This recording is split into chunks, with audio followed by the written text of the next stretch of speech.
तो है गाइस, कैसे हो आप लोग। तो swallow star to land of origin के चैप्टर नंबर 470 में आप सभी का स्वागत है। तो चलो शुरू करते हैं। तो जैसा कि अभी तक हमने पिछले एपिसोड में देखा कि कैसे लू फेंग ने थर्ड ट्रायल को पास कर लिया था, लेकिन उसमें भी लू फेंग ने लक का सहारा लिया होता है। खुद को सेल्फ डेटोनेट करने की वजह से वो उसको हरा पाया होता है। और इस चीज़ को देखकर तो लू फेंग भी खुद में हैरान हो चुका था कि आखिरकार उसने जीता कैसे, क्योंकि ये नेक्स्ट टू इम्पॉसिबल था। लेकिन जीता भी तो उसने खुद को सहारा नहीं किया। मैंने कोई लक से जीता, मतलब मैंने कोई अच्छे कर्म करके जीते। वो तो मेरा लक था कि मैं तीसरे नंबर को भी पास कर गया। लू फेंग को कहीं ना कहीं यहाँ पे अपने पे भरोसा नहीं था कि वो जीत पाएगा, जिसके साथ यहाँ पे हमें दिखाया जाता है लू फेंग को, जो कि फिर से अपने बॉडी को रीजनरेट करना शुरू कर देता है। लू फेंग ने अपने ग्रेट ऑरिजिन डिस्ट्रक्शंस को अनलीज किया था, जिसकी वजह से लू फेंग की अभी एनर्जी रिजर्व महज 20% ही रह जाती है। लू फेंग यहाँ पे खुद को रीजनरेट करते हुए उसी बैटल के बारे में सोचते हुए कहता है कि मैं इस टाइम बहुत ही मुश्किल से जीत पाया हूँ। उसे एडमिट करना पड़ता है कि जो थर्ड ट्रायल स्कल्पचर होता है वो उसके लिमिट्स को भी सरपास कर चुका है, वो उससे काफ़ी ज़्यादा पावरफुल होता है।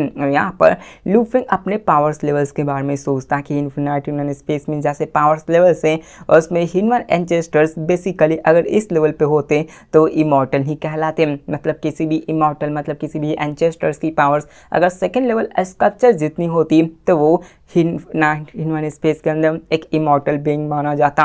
यहाँ तक कि लू फेंग की ग्रेट ऑरिजिन डिस्ट्रक्शंस उसके लिए कोई खतरा नहीं देती। मतलब लू फेंग अपने आप को खुद को ब्लास्ट करके सबको नुकसान पहुंचाता है, तो लू फेंग अगर ऐसे बंदे के सामने खुद को ब्लास्ट करेगा जिसकी पावर्स अपने सेकेंड स्कल्पचर्स की जितनी होगी, तो लू फेंग की डिस्ट्रक्शंस उसके लिए कोई खतरा रहेगा ही नहीं। और अदर वर्ड्स में ये कहा जाए तो यहाँ पर 7 स्कल्पचर्स ट्रायल के पार्ट है, जिसकी वजह से इनकी एनर्जी कोर उनकी खुद की वीकनेस बन जाती है, जिसकी वजह से लू फेंग के पास एक छोटा सा चांस हो जाता है कि वो जीत सकता है। वरना अगर ऐसे पावर्स लेवल बाहर की दुनिया में किसी एंसेस्टर्स के पास होते तो वो एक तरह से इमॉर्टल हो जाता, उसको तो कोई डैमेज भी नहीं दे पाता, क्योंकि यहाँ पर लू फेंग ने इसके कोर को डिस्ट्रॉय कर दिया था खुद को सेल्फ डिस्ट्रॉय करने की वजह से, इसलिए वो जीत पाता है। बाहर में ऐसा नहीं होगा। जिसके साथ लू फेंग सोचते हुए कहता है कि मेरी खुद की ब्लेड टेक्निक वो फिलहाल में ग्रेट ऑरिजिन डिस्ट्रक्शंस के डिस्ट्रक्टिव पावर्स में लैक करी, मुझे और भी सीखना होगा। लू फेंग की ब्लेड टेक्निक अभी लॉर्ड जिंगमैंग और सांजो के पार आ चुकी है, वो उनको आराम से बराबरी की टक्कर दे सकता है। लेकिन लू फेंग की जो ग्रेट ऑरिजिन डिस्ट्रक्शन होती है, जो ब्लास्ट करने की कैपेसिटी होती है, वो एक नए लेवल पे जा चुकी होती है, जो कि कई सारे ह्यूमन एंसेस्टर्स को, यहाँ तक कि जायंट गॉड एम्प्रेस और 20 ह्यूमन एंसेस्टर्स तक को इंजर्ड कर सकती है। प्रीवियसली लू फेंग इतना कर सकता था, सोचो अब लू फेंग कितना कर सकता है। और इसी डिस्ट्रक्शन टेक्निक के बारे में और भी बताया जाता है, जो कि आपको ऑलरेडी पहले से पता है। जिसके साथ लू फेंग ने सब के बारे में बात करने लगता कि एक बार कोई इस टेक्निक को देख ले तो फिर से उसके झांसे में नहीं आएगा। जिसके साथ लू फेंग यहाँ पे फिर से माउंटेन ऑफ डिस्ट्रक्शंस के पास आता है, फिर से उस माउंटेन ऑफ डिस्ट्रक्शंस को छूता है ताकि उसे कुछ और मिल सके। अब जैसे लू फेंग इस बार फिर से छूटा है तो उसे फिर से वही नफरत, मर्डरस इंटेंट, सारी चीज़ें दिख रही थी और सोल सेटिंग विजन्स दिख रहे होते हैं। लू फेंग के एक्सप्रेशंस और भी ज़्यादा बुरे हो चुके थे क्योंकि उसे गुस्सा आ रहा होता है। इसके साथ लू फेंग उस पूरे इम्पैक्ट को चाहता है। उसे फिर से डिस्ट्रक्शंस, फ्रूट्स और बाकी ट्रेजर्स के बारे में भी इंफॉर्मेशंस मिलती है, जो कि पहले लू फेंग को भी मिल चुकी होती है। लू फेंग को पता चलता है कि अब लू फेंग 3 डिस्ट्रक्शंस फ्रूट को क्लेम कर सकता है। ऑफकोर्स 3 को हराया तो 3 मिलना ही पड़ेगा। और यहाँ पर लू फेंग बाकी के दूसरे ट्रेजर्स को भी एक्सचेंज कर सकता है। साथ में लू फेंग वहाँ पर बाकी के जैसे ही डिस्ट्रक्शन फ्रूट्स की एक्सचेंज की भी ट्रेजर्स की तरफ देखता है तो उस ट्रेजर्स को देखकर हैरान हो जाता है। अब यहाँ पे हमें डिस्ट्रक्शन फ्रूट के बारे में बताया जाता है कि डिस्ट्रक्शन फ्रूट कैसे किसी एक बंदे के डॉ ऑफ डिस्ट्रक्शंस को इवॉल्व कर सकता है। यहाँ तक कि इस फ्रूट्स का यूज़ करके आप कैफ्यूजी के आर्मर के ऊपर जैसे लेवल्स को भी, ट्रेजर्स को भी ले सकते हैं। ये ट्रेजर्स 3 डिस्ट्रक्शन फ्रूट से लिए जा सकते हैं। और यहाँ पर लू फेंग के पास ज़्यादा फ्रूट्स हो चुके हैं तो उसके पास ज़्यादा अपॉर्चुनिटी, ज़्यादा हाइयर लेवल के ट्रेजर्स आ चुके होते हैं। जिसके साथ अभी के फिलहाल में लू फेंग के पास 6 ट्रेजर्स आते हैं जो कि एक्सचेंज के लिए होते हैं, जिनमें से लू फेंग किसी एक को चूज कर सकता है। उनमें से होता है एक सीड, एक स्टोन, एक ड्रॉप ऑफ वाटर होता है, और एक फ्लेम, और एक ग्लोब ऑफ गोल्डन लिक्विड, और एक रे ऑफ कलरफुल लाइट होती है। ये 6 ट्रेजर्स ये सभी मिस्टीरियस लैंड्स के द्वारा ही डेवलप किए गए होते हैं, लेकिन फिलहाल में ये पूरी तरह से डेवलप नहीं हुई होती या हाफ फेज में ही होती हैं। और यहाँ पर यह भी बताया जाता है कि इन सभी को मिस्टीरियस लैंड में कन्वर्ट किया जा सकता है, जिसको एम्ब्रॉयनिक स्टेट, मतलब ये सारे जो मौजूद थे ना वो किसी सीड की तरह होते हैं, जिसको कि आप बोकर, मतलब इसका मालिक बनकर इसको एक मिस्टीरियस लैंड्स बना की तरह उसकी पावर्स को यूज कर सकते हो। जैसे किसी बीज को बोते हैं तो वो पेड़ बन जाता है, वैसा ही इन सब में भी 6 ट्रेजर्स के पास भी ऐसी ही काबिलियत होती हैं। अब यहाँ पे हमें ये भी बताया जाता है कि फिलहाल में अभी सिर्फ एक, जैसे एक सीड हो गई, एक स्टोन हो गई, एक ड्रॉप ऑफ वाटर, वो एक सिंगल सुप्रीम टावर को ही ब्रीड कर सकती है। लुफेंग सेंस करता है कि कैसे उसके अंदर बहुत ज़्यादा पावर्स मौजूद है। अब लुफेंग पहले सीड को सेंस करता है जिसके अंदर लाइफ ऑफ पावर की, मतलब लाइफ, पावर ऑफ लाइफ होती है, जिसके अंदर सुप्रीम टावर्स की पावर्स मौजूद थी। और यहाँ पर लुफेंग को इमेंस वाइटैलिटी मिलने वाली थी। इसके साथ लुफेंग स्टोन को देखता है, जिस स्टोन के अंदर supreme tyre power of defence मौजूद थी। जो सीड होती है ना वो अपने लुफेंग की वाइटैलिटी को इंक्रीज करती, जो स्टोन होती है ना वो लुफेंग के डिफेंस को इंक्रीज करती, और जो 4 बचे हुए थे water, fire, material and light, वो अलग अलग पर्सपेक्टिव के सुप्रीम टायर्स पावर्स को हेल्प करते हैं। अल्दो ये 6 ट्रेजर्स फुली डेवलप नहीं होते हैं अभी के फिलहाल, जैसे मैंने बताया कि ये फुली डेवलप नहीं होते, लेकिन फिर भी इन सब को यूज किया जा सकता है। और यहाँ पर जब इसको यूज किया जाएगा तो ये रिफाइंड हो जाएंगे, और रिफाइंड होंगे तो पर्सनली लुफेंग उसको लेकर जा सकता है। लेकिन यहाँ पर एक चीज़ थी कि अगर लुफेंग किसी ऑर्डिनरी मिस्टीरियस लैंड जैसे ब्लड क्रेन टेरिटरी को ले जाता है तो उसे काफ़ी लंबा टाइम लगता है, तो इसको भी यूज़ करने में उतना टाइम लगना चाहिए था, लेकिन ऐसा नहीं था। लुफेंग ये पाता है कि ये एम्ब्रॉयनिक, इसको बड़ी आराम से कैरी किया जा सकता है। लुफेंग को वो अपनी ब्लड क्रेन टेरिटरी को मूव कराने में काफ़ी दिक्कतों का सामना करना पड़ता है, लेकिन इसमें ऐसा नहीं था। वो इसको इफर्टलेसली कैरी कर सकता था, अपने पास हमेशा रख के रह सकता था। यहाँ तक कि लुफेंग इन सारे मिस्टीरियस लैंड को रिफाइन कर सकता है, पूरी तरह से कंट्रोल कर सकता है, तो इसके अंदर वो अपनी खुद की डोमेन को अनलीज कर सकता है। लेकिन ये बात है कि जब कोई इसको ले लेगा तो आप इस, मतलब जब कोई बंदा इसको लेकर उसको यूज़ करेगा तो इसके पूरे पावर्स को यूज़ कर पाए, लेकिन जब भी कोई बंदा इसको छोड़ देगा, मतलब इसको यूज़ नहीं कर रहा होगा, तो सिर्फ वो उसके दूर के डिस्टेंस में जाकर बस थोड़े से पावर्स को ही यूज़ कर सकता है, जो कि तुम्हारे पावर्स को ज़्यादा इंक्रीज़ नहीं करता है। लेकिन अगर ये पावर्स तुम्हारी 30% को भी इंक्रीज़ करती है तो ये अच्छा खासा माना जाता है। वरना ये एम्ब्रॉइंग फॉर्म जब तक लुफेंग के बॉडी और बॉडी के साथ लेकर चले न जाए तब तक आप इसके फुल पावर्स को अनलीज कर ही नहीं पाओगे। मतलब समझ रहे हो ना क्या कहने की बात हो रही है। यहाँ पे वही सब थी, तो इसको मैं ज़्यादा इसको ज़्यादा मैं एक्सप्लेन नहीं करूँगा, तो इसको स्किप करते हैं। जिसके साथ लुफेंग वहाँ पे सोचने लगता है कि आखिरकार क्या करना चाहिए, मुझे कौन सा सिलेक्ट करना चाहिए, कौन सी मुझे अच्छी खासी पावर्स देगी। लुफेंग इन सब के बारे में एनालिसिस करने लगता है। इसके साथ लुफेंग कहता है कि अगर मुझे चूज करना होगा तो मैं डेफिनेटली वो चूज करूँगा जो कि मेरे लाइफ एंड डिस्ट्रक्शंस के साथ सबसे ज़्यादा कंपैटिबल है, उसके साथ जितना हो सके उतना मिलानुसार होगा। इसके साथ लुफेंग अपने डिफेंसिव कैपेबिलिटीज़ की तरफ देख कर कहता कि वो ऑलरेडी काफ़ी स्ट्रॉन्ग है, मुझे अभी प्रायोरिटाइज करनी चाहिए ऑफेंसिव पावर्स में, ताकि मैं सब पे अटैक करके उनके चीथड़े उड़ा सकूं। जिसके साथ लुफेंग साइड ट्रेजर्स को देखता है तो उसमें 3 रिमेनिंग ट्रेजर्स बचते हैं जो कि लुफेंग की मदद कर सकते हैं, जिनमें होता है सुप्रीम टायर फ्लेम पावर, जिसको कि लाइफ एंड डिस्ट्रक्शंस के साथ कंबाइन करके यूज़ किया जा सकता है। और अनडाउटली इससे आपकी डिस्ट्रक्टिव पावर्स बहुत ज़्यादा बढ़ जाएगी। और वहाँ पर एक गोल्डन लिक्विड भी होता है जो कि किसी ब्लेड की तरह फ्लो कर रहा होता है। ऐसा लग रहा था कि वो वेपन किसी हेवेंस के अंदर जन्म लिया हो, और इसके अंदर सुप्रीम टायर की पावर होती है जिसे मटेरियल पावर किया जाता है, जो कि लुफेंग के लिए बेनिफिशियल होती हैं। और ये लाइफ एंड डिस्ट्रक्शंस के साथ में मर्ज हो सकती है और लुफेंग के मटेरियल डॉल्स को भी बना सकती थी। ऑफ कोर्स मटेरियल डॉ को कॉम्प्रीहेंड करने पर अगर लुफेंग चला जाए तो ये कुछ ज़्यादा ही होगी। मतलब यहाँ पे लुफेंग जो मटेरियल वाला होता है ना, अगर उसको यूज़ करेगा तो उसके साथ लुफेंग के पास एक और डॉ हो जाएगी। लाइफ एंड डेथ डॉ और डिस्ट्रक्शन डॉ वो सो अलग है, लेकिन यहाँ पे लुफेंग के पास मटेरियल डॉ भी आ जाएगी। लेकिन अगर लुफेंग मटेरियल डॉ को कॉम्प्रीहेंड करने गया तो समझ सकते हो ना कि डॉ को क्रिएट करना कितना ज़्यादा मुश्किल होता है। ये लाइफ एंड डिस्ट्रक्शंस को मास्टर करने से मिलियंस ऑफ टाइम्स ज़्यादा चैलेंजिंग हो जाता है, जिसकी वजह से लुफेंग ऑफ कोर्स इसको नहीं लेगा। जिसके बाद लुफेंग कलरफुल लाइट पावर्स को देखता है जिसके अंदर रेडियंट लाइट मौजूद होती हैं। और लू फेंग जब इसको मास्टर कर लेगा तो लू फेंग के पास ऑमनी प्रेजेंट पावर आ जाएगी, जिसकी वजह से लू फेंग की ब्लेड स्ट्राइक्स हर जगह जाएगी और ये गारंटी हिट है कि वो लगेगी ही, मतलब कि यहाँ तक वो सब पे हिट करेगी, जो कि एक लॉर्ड मिंगवांग की एबिलिटी होती है।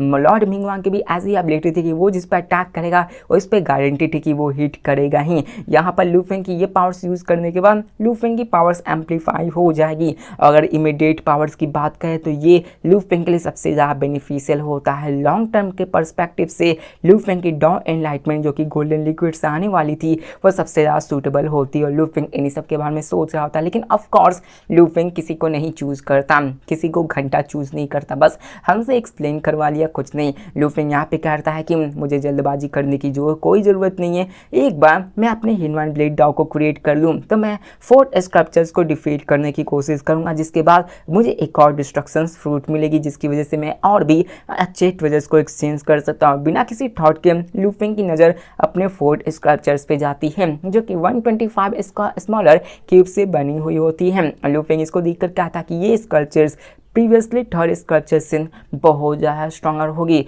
मैं प्रोबेबली इससे आराम से क्रश कर दिया जाऊंगा और मैं हार दिया जाऊंगा। लेकिन लू फेंग ये जानते हुए भी कि वो एकदम से हार जाएगा बहुत ही बुरी तरीके से, फिर भी वो 4th स्कल्पचर्स की तरफ आगे बढ़ता है। सबसे पहले वो अपने बॉडी पावर्स को पीक पर ले जाता है और वहाँ पर वो ट्रेजर्स के इन्फॉर्मेशंस को भी स्टडी कर रहा होता है।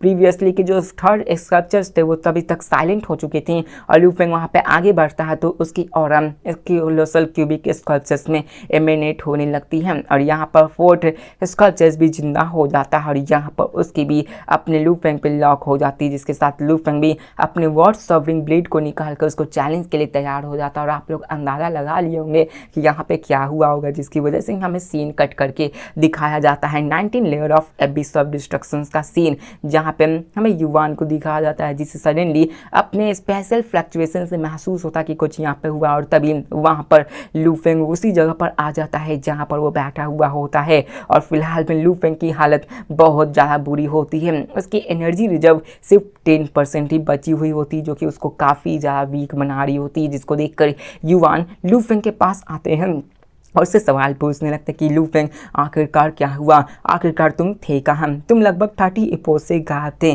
तो लू फेंग वहाँ पे स्माइल करते हुए कहता है कि असल में ये एबिस ऑफ डिस्ट्रक्शंस का एक हिडन स्पेस इन टाइम मौजूद है। वैसे मैं इन सारी इन्फॉर्मेशन को रिकॉर्ड करके लैंड ऑफ ऑरिजिन में थोड़ी देर बाद स्टोर कर दूंगा। और वैसे भी लू फेंग यहाँ पर डिसाइड कर लेता कि इन सारे सीक्रेट्स को सीक्रेट रखने का कोई भी मतलब नहीं बनता है, क्योंकि लू फेंग अच्छे से जानता था कि जितना ज़्यादा पावरफुल लॉर्ड्स होंगे उतने प्रैक्टिशनर फैक्शंस के लिए बेनिफिशियल होती जाएगी। अब यहाँ पे लू फेंग इन सारी चीज़ों के बारे में लिखता है, लेकिन उसे एक और चीज़ अच्छे से पता थी कि यहाँ पर रिक्वायरमेंट्स जो थे एंट्री के ही वो बहुत ज़्यादा स्ट्रिक्ट हैं। यहाँ तक कि लू फेंग को मिलाकर सिर्फ 3 बंदे ही इनमें एंटर कर पाएंगे। अब यहाँ पे युवान लू फेंग की बातें सुनकर कहता है बहुत अच्छे, वो भी काफ़ी ज़्यादा क्यूरियोसिटी में होते हैं कि आखिरकार लू फेंग को किस तरह के अपॉर्चुनिटी मिले होते हैं। अब यहाँ पर युवान अच्छे से जानता था कि बोथ कैफ्यूजी और लू फेंग 19 लेवल में आने के बाद ही इस फॉर्चून को इनकाउंटर कर पाया होता है। और यहाँ पर युवान इस 19 लेवल का मास्टर होता है, तो उसे भी यार जानना था कि आखिरकार यहाँ पर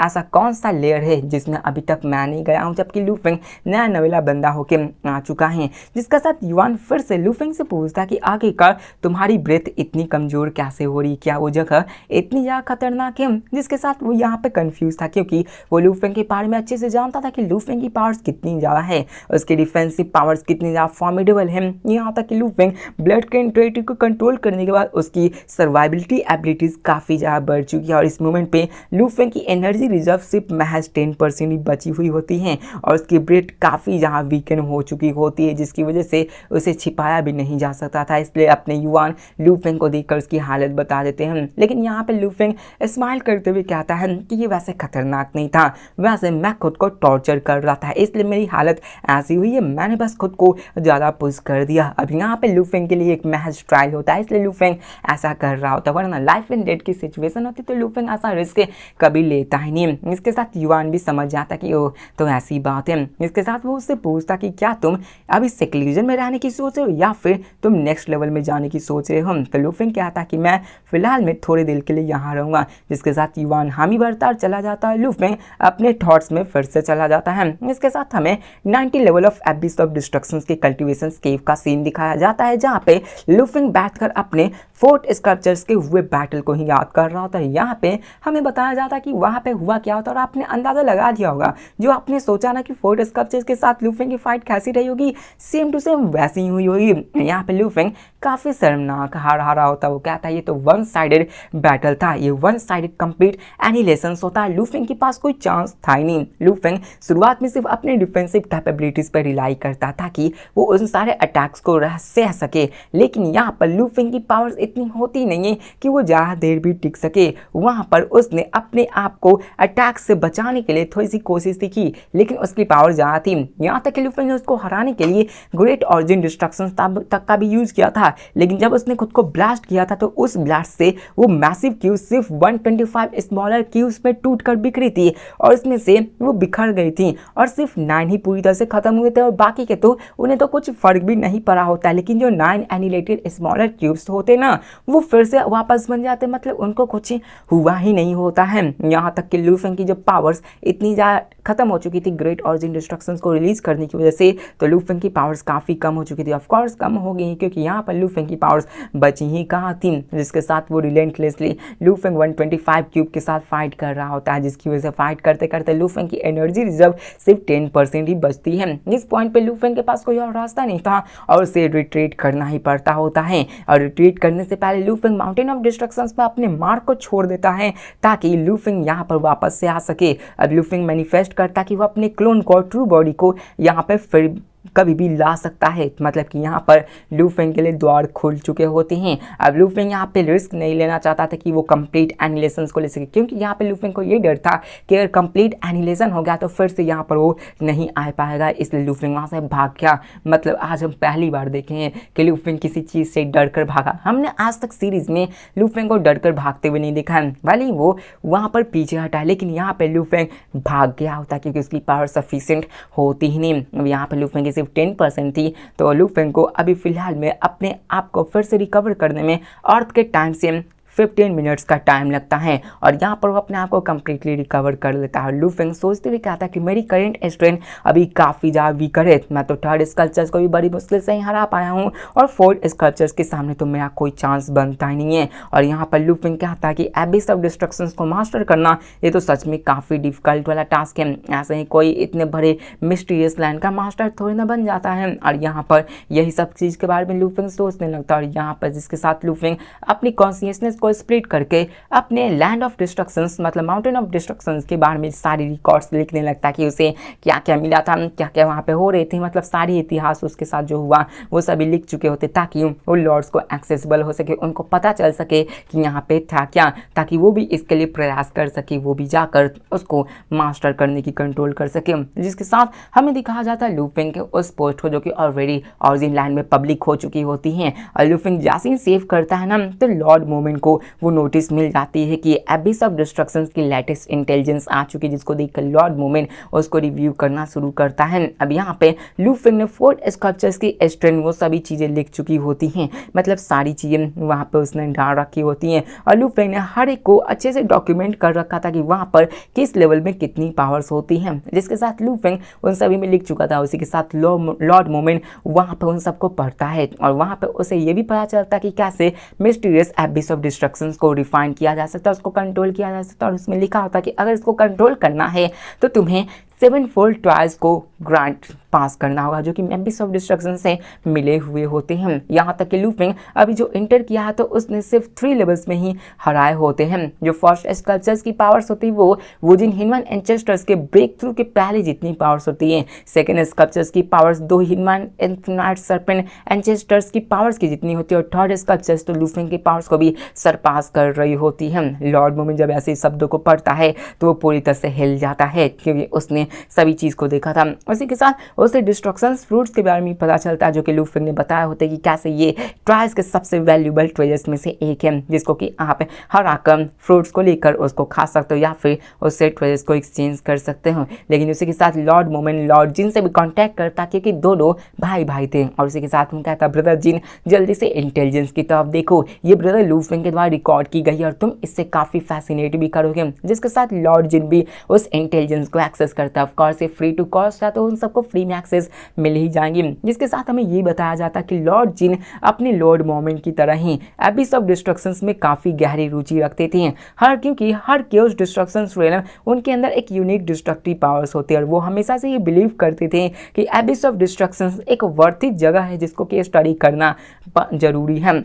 जिसके साथ लॉर्ड जिन उन सारे चीज़ों को पढ़ने लगते हैं कि उसे कैसे रिफाइन करना, उसे कैसे कंट्रोल करना, उसे भी 7 ट्रायल फोल्ड्स के बारे में पता चलता है, उसे भी सारी ट्रायल्स के स्कल्पचर्स के पावर्स लेवल के बारे में पता चलता है। और जब उसे पता चलता है कि फर्स्ट स्कल्पचर्स ही वुजिन हिन मैनचेस्टर के पास्ट स्टेज जितना पावरफुल है तो उसकी हार्ट स्किप हो जाती है, क्योंकि यार उसे अच्छे से पता था कि आखिरकार इस बंदे की पावर क्या है। अब लू फेंग अब यहाँ पे वुजिन हिन मैनचेस्टर ब्रेक थ्रू करने से पहले 14 लेवल में था, लेकिन वहीं पे lord Jin 12 level of destructions में मौजूद था। अल्दो लॉर्ड वुजिन उसके पास एडवांटेज था क्योंकि उसने 14 लेवल को पहले कंट्रोल रख रखा था, लेकिन लॉर्ड जिन ये अच्छे से जानता था कि उसकी स्ट्रेंथ और लॉर्ड जिन की स्ट्रेंथ मतलब लॉर्ड वुजिन की स्ट्रेंथ दोनों एक जैसी ही हैं। जिसके साथ लॉर्ड जिन रियलाइज करता है कि अगर मैं यहाँ पे एंटर भी कर गया तो मेरे लिए तो पहला ट्रायल ही पास करना काफ़ी ज़्यादा मुश्किल है। अब यहाँ पे उसे और पता चलता है कि mysterious land naturally infinite space में फॉर्म हुआ करते हैं और यहाँ पे हिनवन डिस्ट्रक्शंस पाथ की कोई भी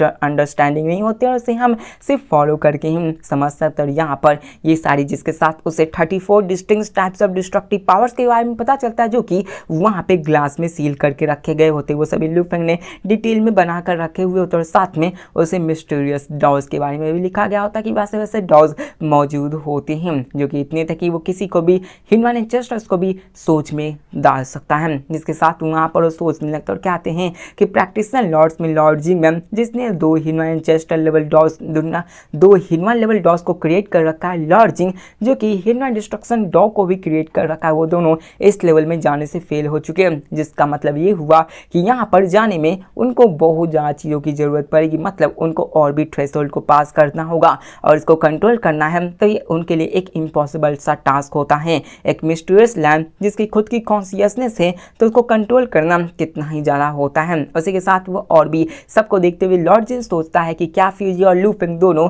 19 लेवल ऑफ डिस्ट्रक्शंस में गए होते हैं, तभी वहाँ पर उन्हें उस जगह पर भेजा गया। हो सकता है कि वहाँ का मिनिमम रिक्वायरमेंट सी 19 लेवल है कि 19 लेवल जाने के बाद ही हम वहाँ पर जा सकते हैं। जिसके साथ वो कहता कि क्या फ्यूजी, लू फेंग और सांजू इन सभी के पास सुप्रीम टायर डिस्ट्रक्टिव पावर्स है। मतलब ये हुआ कि अगर हम किसी एक डिस्ट्रक्टिव पावर्स को एक प्रीक्विजिट जितनी तक लेवल तक ले जाके उसको स्टडी कर ले तो इसका मतलब ये हुआ कि हम उस जगह पे एंटर कर सकते हैं। और लू फेंग के इंटेलिजेंस के मुताबिक क्या फ्यूजी भी उस रेलम में गया था क्योंकि वहीं से उसे बैटल आर्मर मिली होगी, क्योंकि वैसे ही टॉयज वहाँ पर रखे हुए होते हैं। और यहाँ पर एक और सस्पिशियस था सांजू की, क्योंकि इसकी पावर्स काफ़ी ज़्यादा बढ़ चुकी है। आफ्टर ऑल सिर्फ यहाँ पर स्ट्रॉन्गर जो क्या फ्यूज से है वो मॉगजी और सांजू ही हैं। और मॉगजी को देखा जाए तो उसकी पावर्स उतनी एकदम तेज़ी से नहीं बढ़ी होती, बल्कि उसकी पावर्स धीरे धीरे ही बढ़ी होती। अगर ये बंदा मॉगजी भी उस जगह पे जाता तो उसकी पावर्स भी अपने सांजू की तरह ही बहुत ज़्यादा बढ़ जाती। वहीं पर सांजू की पावर्स एकदम से बहुत ज़्यादा हो चुकी थी जिससे कि उसे पानिकल लेवल पे ले गया होता है इन्फिनाइट ह्यूमन स्पेस में। इसके साथ वो भी कहता कि मेरे पास भी हिनवन डिस्ट्रक्शन डॉ मौजूद है जिसको कि मैं विल करता हूँ ये सुप्रीम टायर डिस्ट्रक्टिव पावर्स। और लॉर्ड जिन यहाँ पे सोचता है कि बस मेरी एक ही प्रॉब्लम वो है कि मेरे स्ट्रेंथ अभी लैक कर रही है। अभी हिनवन एंसेस्टर्स से सभी अपनी ग्रेटेस्ट पावर्स को अनलॉक करने के लिए ही जाने जाते, वो उनके पीछे हाथ धोकर पड़ जाते हैं। लेकिन वहीं पे प्रैक्टिशनर लॉर्ड्स सिर्फ अपने डॉस को पानी में अपनी सारे टाइम को व्यस्त कर देते हैं उनको क्रिएट करने में ही। और लॉर्ड जिन क्या था कि मेरी हिनवन डिस्ट्रक्शन वो अभी 90% डिस्ट्रक्शन और 10% लाइफ है और मैंने अभी लाइफ की खुद ही अंडरस्टैंडिंग कर रखी है, उसमें थोड़ी सी लाइफ है तो मैंने भी उसकी अंडरस्टैंडिंग कर रखी है। लेकिन मेरी जो कॉम्प्रिहेंशन ऑफ लाइफ मिस्ट्रीज है वो अभी लाइफ डोमिनेंट डॉ को इनसफिशिएंट बनाती, मैं उसको अच्छे से नहीं सीख सकता क्योंकि 10% में बंदा क्या ही सीखेगा। और यहाँ पे वो इसी चीज़ के बारे में सोचने लगता कि आखिर कैसे किया जाए, ये सभी चीज़ें हो रही है तो लॉर्ड जिन इसी के बारे में सोचने लगता कि आखिरकार मुझे क्या करना चाहिए। और यहाँ पे वही सारी बकवास है तो मैं इन लॉर्ड जिन की बकवास को स्किप करता हूँ क्योंकि ये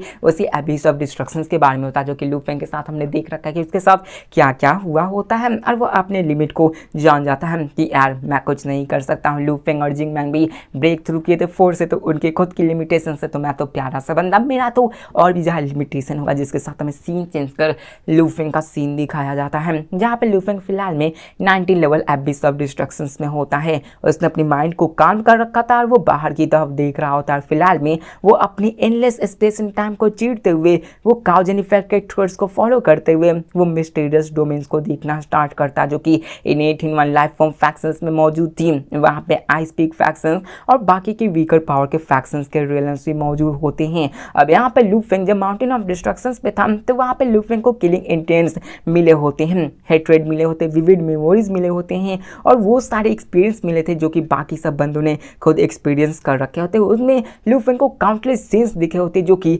एंशिएंट टाइम से चले आ रहे होते हैं, लेकिन उनमें से कुछ ऐसे भी सीन्स होते हैं जो कि फिलहाल में भी चले आ रहे होते हैं। मतलब जो पास्ट के सीन थे ना वो भी दिखाए गए थे लू फेंग को, और साथ में जो अभी प्रेजेंट में चल रहा है वो भी लू फेंग को सीन्स दिखाए गए होते हैं, जिसके साथ लू फेंग अपने पैर को क्रॉस करके बैठता है और वहां पर अपने कॉन्शियसनेस से टोटल 3916 थॉट्स को डिवाइड कर लेता है, क्योंकि ये सारे अलग अलग टेरिटरीज को शो करते हैं। और यहाँ पर लू फेंग सबके बारे में सोचने लगता है और इन सबके बारे में देखने लगता है कि क्या करना चाहिए। अब यहाँ पे लू फेंग उन साइड 3916 टेरिटरीज के पास में जाने वाला था, क्योंकि 3916 थॉट्स लू फेंग ने इसलिए बनाए थे क्योंकि प्रेजेंट टाइम में ये साइड 3916 चीजें जगह मौजूद थी जहाँ पे अभी उन सब के साथ बहुत ही बुरा सलूक किया जा रहा होता है। फिलहाल में लू फेंग अपने 3916 क्लोन्स को क्रिएट करता है, मतलब ऐसा ही कुछ किया गया है, लू फेंग उतने ही क्लोन्स को क्रिएट किया होता है। वहां पर जाने में भी लू फेंग को टाइम लगने वाला होता है। अगर यहाँ पे लू फेंग एक एक करके सब जगह जाता तो बहुत ही लेट हो जाती,